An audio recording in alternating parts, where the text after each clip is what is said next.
Subscribe करे खातिर लाल button दबाई और भोजपुरी के ताजा अपडेट पहिले पावे खातिर घंटी वाला बटन दबाई। छपरा जिला भोजपुरी पर वालों के बहुत बहुत स्वागत बा। जी हाँ, एगो भोजपुरी इंडस्ट्री से बहुत ही अच्छा खबर निकल के सामने आ रहल बारू वालों के बता दी।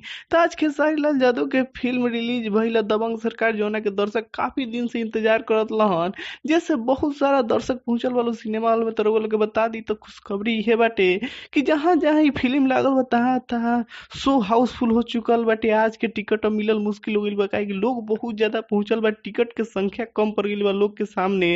इसे लोग बताई तो खेसारी लाल यादव पूरा तहलका मचा दिले बड़े ये फिल्म के माध्यम से। इसे लोग बताई तो बहुत ही अच्छा फिल्म चल रहा बा, बहुत ही अच्छा रिस्पांस मिलल बा, बहुत ही अच्छा कमाई करी ये अनुमान लगावल जाता। इसे लोग बता दी तो खेसारी लाल यादव की फिल्म सुपर डुपर हिट हो गई बा।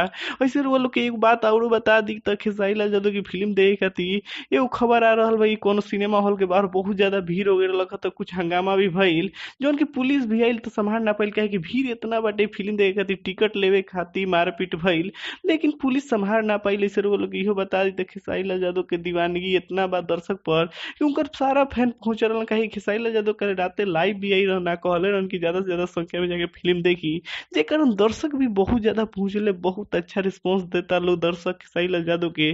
जैसे खेसारी लाल यादव की फिल्म काफी सुपर डुपर हिट हो गई, बहुत ही अच्छा रिस्पांस मिल रहा बा।